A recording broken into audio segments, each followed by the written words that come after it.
Law number 2. The second law of leadership is entitled the law of influence. And the law of influence says that the true measure of leadership is influence.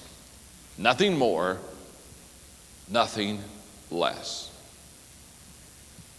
Now, this is a huge misconception in the lives of many people. Many people say, well, leadership is title, leadership is position. I'm here to share with you today that as you study this law, you're going to find out that leadership is influence, nothing more, nothing less. The classic example of this wonderful law is Lady Di and the royal family in England. Remember when the marriage fell apart and so Lady Di was separated and divorced? Now, just think with me for a moment. Every one of you in this room can answer this question. Who had the most influence? The royal family with the palaces and the titles and the crowns and the thrones and the scepters and the tight positions? Or Lady Di? Who had the influence? Lady Di had it. Absolutely. See, this is a great example of the fact that leadership is influence, nothing more, nothing less. In fact, my favorite leadership proverb is, he that thinketh he leadeth and hath no one following him is only taking a walk. And I know all kind of people, don't you? Taking walks. Huh? They have the title, they have the position, but there's nobody following them. This is an incredible law to begin to learn. As one of my friends told me one time, John, the position doesn't make the leader, but the leader makes the position. And there's a world of difference between those two. You see, all of our life, guess what we've been taught? All of our life, we have been taught that leadership is title, it's position. So we go for that title, we go for that position, only to realize that once we're in that title and position, that doesn't necessarily mean anybody's going to follow us. Now, where did I learn this law? I told you I've been learning these laws for over 20 years. I learned this law in my first church in Hillham, Indiana. Now, let's first of all think about it. Hillham, Indiana. 11 houses, 2 garages, 1 country store. That's Hillham. That's where I started. You've not been to Hillham. You've not heard of Hillham. You don't want to go to Hillham. If you do go, you won't know that you did go to Hillham. Old building, church building, over 100 years old, roof sagged, walls bowed. First Sunday, only 3 of us in attendance, and 2 of them were my wife and me. It was my wife, Margaret, myself, and an old lady who lived by the church by the name of Maud. It was Maud, Margaret, and me. First Sunday, 3 people. We could have put our whole church in a telephone booth and had room for visitors. Now, I didn't know anything about leadership back then. If I had known anything about leadership back then, I would have voted on everything I want to see passed. I thought about voting, but I wasn't sure where my wife Margaret stood on a couple of issues. I could see myself losing 2-1. I go to my first church board meeting. Now, I'm talking about just a handful of country, rural, conservative people, okay? Get the picture. Now, I don't know what to do at this first board meeting because I wasn't trained to do anything about a board meeting. I just graduated second in my college class, and I never had a class on how to have a board meeting. Why would they want to teach me something helpful and practical and life change? So I'm kind of intimidated as I go to my first board meeting, and Margaret, my wife, knows that, and so she kind of prays for me. And I go to my first meeting, and I have a prayer time, and then I look out at this board, this just handful of people, and I didn't know what to do, so I said, well, does anybody have anything on their heart? As soon as I asked that question, there was a farmer in the church by the name of Claude who stood up. And Claude stood up and he said, well, yeah. He said, there are a couple things that I have on my heart. And he shared it with me. And what was so slick is everything that Claude said, there was a guy sitting right beside him by the name of Benny. And Benny seconded everything Claude said. So Claude would say it, Benny would second, and everybody said aye. And after a while, Claude said, well, he said, I think we're done tonight, preacher. He said, you can close in prayer.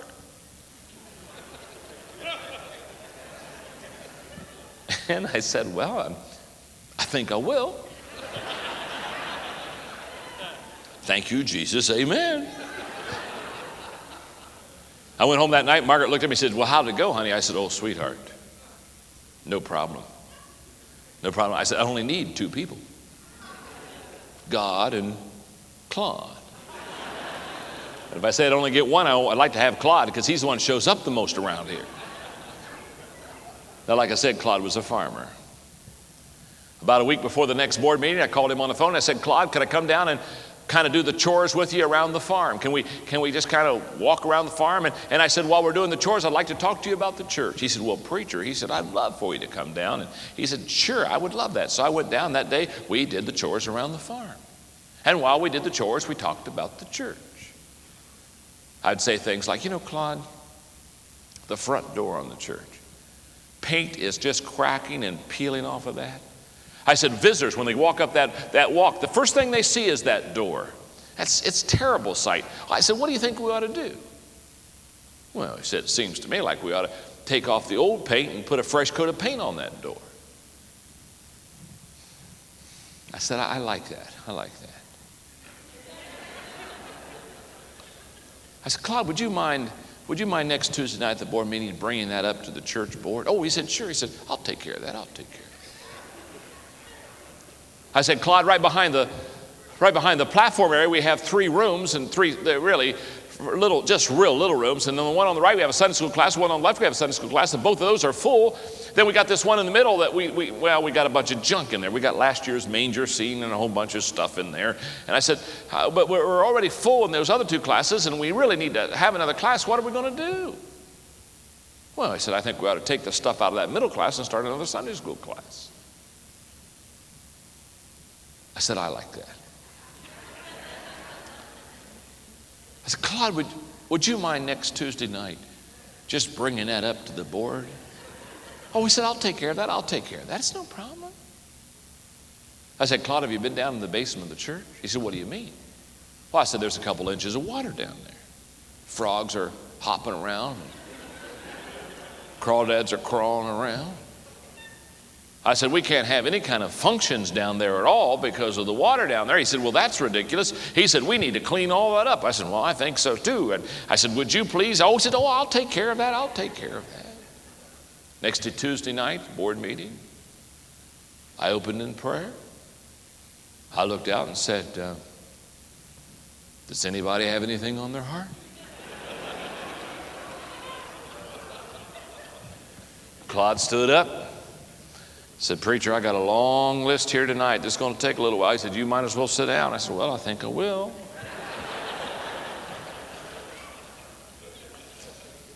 Claude looked at the board and said, have any of you noticed the front door in our church?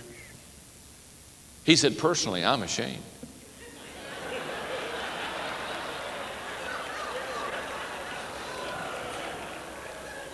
He asked, what do you think visitors think when they walk up that walk? First thing they see is that door. He said, we need to get off the old paint. We need to put a fresh coat of paint on. He said, we need to do it before Sunday so we can have a freshly coated, painted door. Benny looked at him and said, I second that, Claude. That's a great idea. And everybody said aye. Claude said, I'll tell you something else. He said, we got those 3 rooms behind the platform there. The one on the right's got a class, the one on the left's got a class. Those are both full. We need to start another Sunday school class. We need to clean out that middle room. And he looked back at Maxine Wilson and said, Sister Maxine, he said, I'd like you to be the Sunday school teacher. He said, I've heard you substitute, and he said, you do a good job. Especially, he said, when you have one of them there quarterlies, he said, you do a real good job teaching. He said, I'll get you a quarterly. And he said, my wife and I will be the first 2 pupils in your classroom, and I'd like you to start teaching next Sunday morning. I looked back at Maxine Wilson, big old tears coming down her cheeks. And she said, well, Brother Claude, said, if you think I can do it, I'll do my best for you and for Jesus. And Benny said, I second the idea, and everybody said, aye.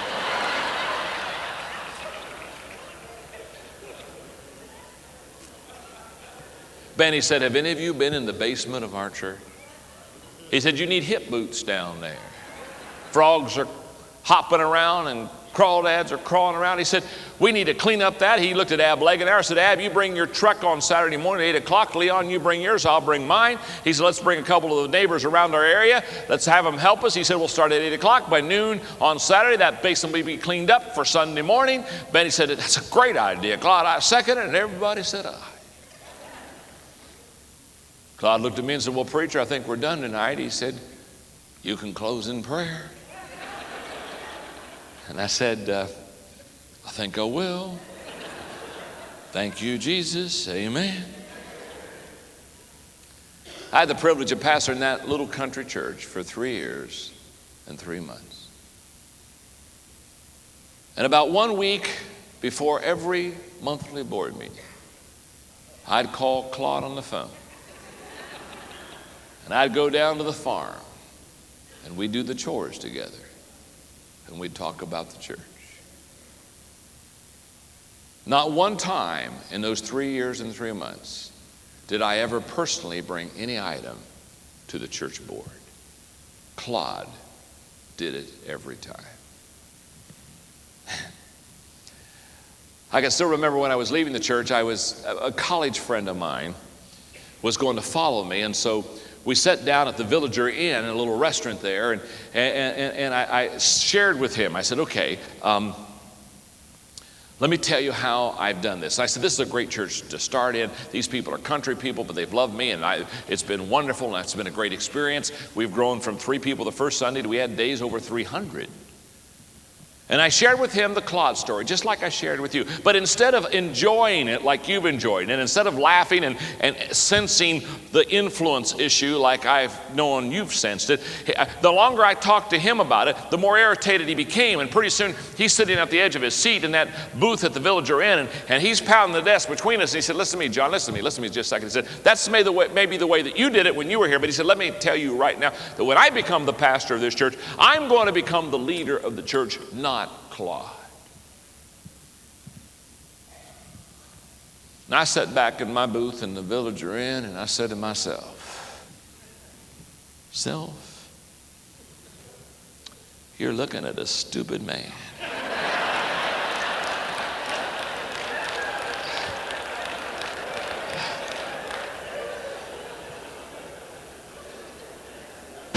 Going to heaven? Yes. Stupid? Absolutely. And sure enough, that's what he did. He did that. He came into the church and he told Claude, he said, Claude, I want you to know right now, I'm the leader of the church. And Claude put his arm around and said, God bless you. That'll be fine. He lasted 10 months. In fact, they told me that on one Sunday morning, Claude came up to him, put his arm around him and said, today'd be a good day for you to resign.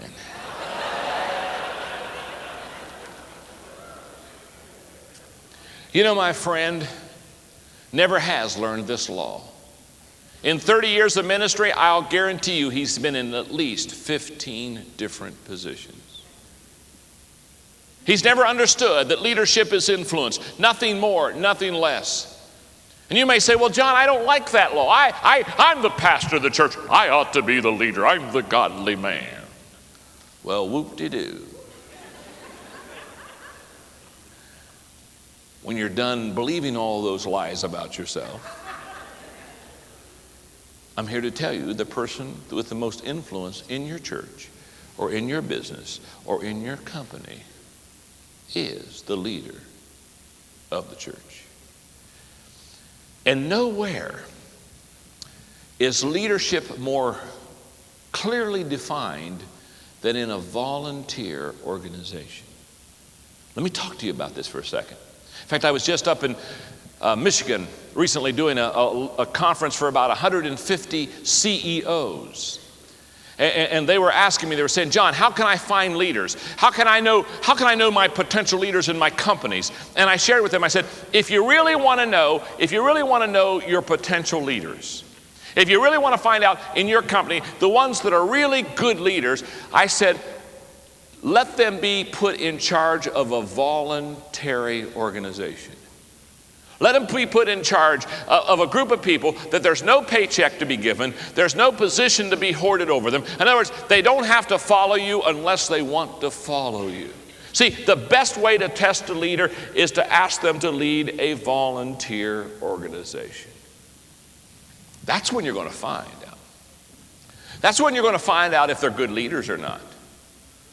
You see, if you're giving somebody a paycheck, of course they're going to follow you. If you have some kind of position over them, if you're the top in your ranks in some kind of armed services, of course they're going to salute you, and of course they're going to follow you. You've got more stripes on your arm than they do. That's not leadership. Life isn't a 1, 2, 3, 4, 1, 2, 3, 4. 1, 2. That's not life. That's why you and I need to learn how to influence people. We need to know who has influence in our organization. We need to know how to influence people. That's why I wrote a few years back the book Becoming a Person of Influence, because I wanted to help people understand how to influence people, because if you know how to influence people, you know how to lead people, because the person that's the largest influencer in the group is the leader of the pack.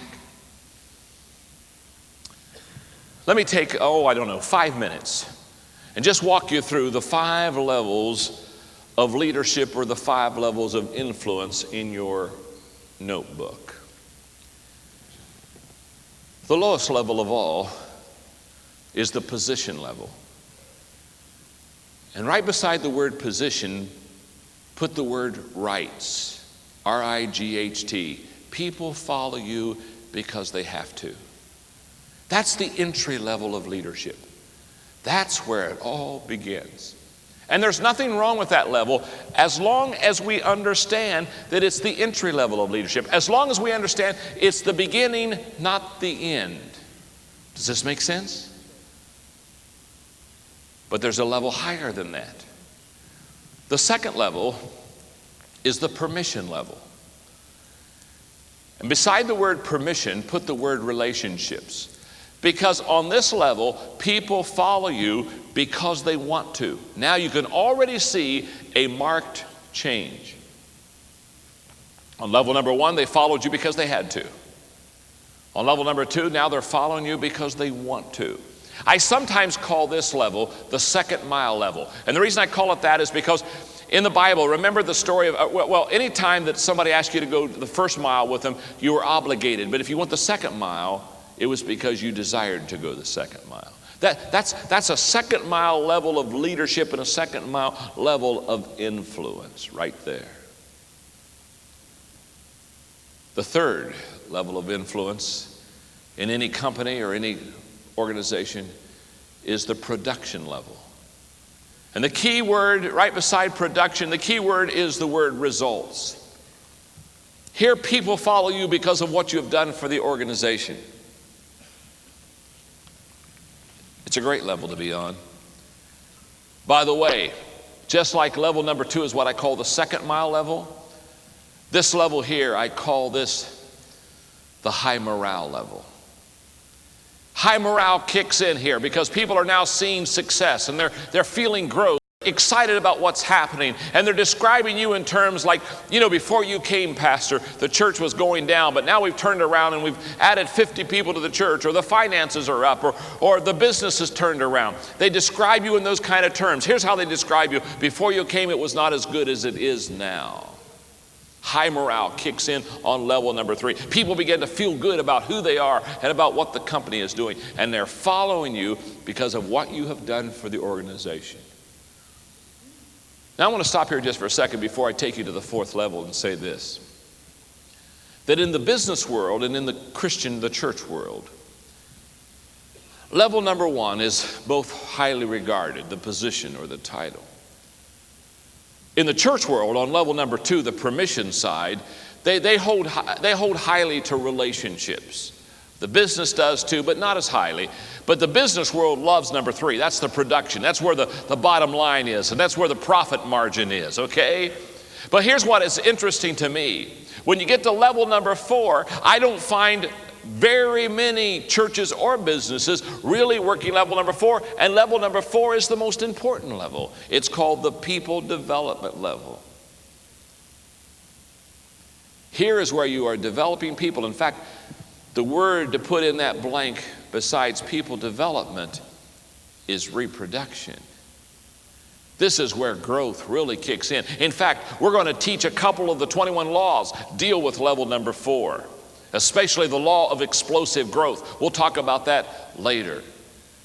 But on law number 4, level number 4, this is exciting. This is where you're beginning to develop people. And just like level number 2 is where the second mile principle is lived out. And level number 3 is where high morale is beginning to be experienced. On level number 4, the key word at this level is loyalty. People become loyal to you because of what you have done for them.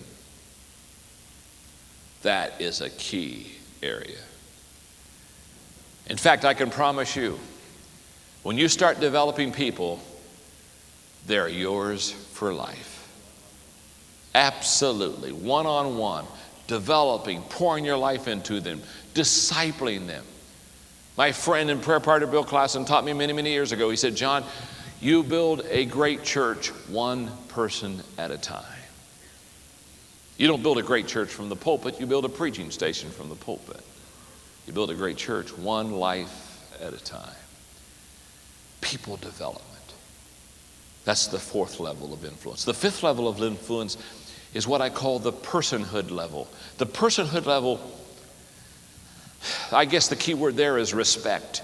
Because you have done it so well for so long with so many that you're bigger than life to them. They've got you up probably on a pedestal, okay? Now, I would encourage you, I've just given you a very short setting and teaching of the 5 levels of leadership and the 5 levels of influence, but I want to really encourage you. You can come back to this and look at this and study this and really apply it to your heart and apply it to your life. Okay, 4 questions to ask ourselves on this law of influence. Question number 1, what is the level of my influence with the leaders of my organization? I want you to sit down and I want you to think of who the leaders are in your company, in your church. And I want you to write those names down. Then I want you to ask yourself, okay, on these 5 levels, which level am I on with them? Now let me give you a little bit of a hint here. You're not going to be on the same level with every person. Does that make sense? But what you want to do is make sure that you are really climbing the level of influence with your leaders, because they're going to make you or break you. Question number 2, what is the level of my influence with the followers of my organization?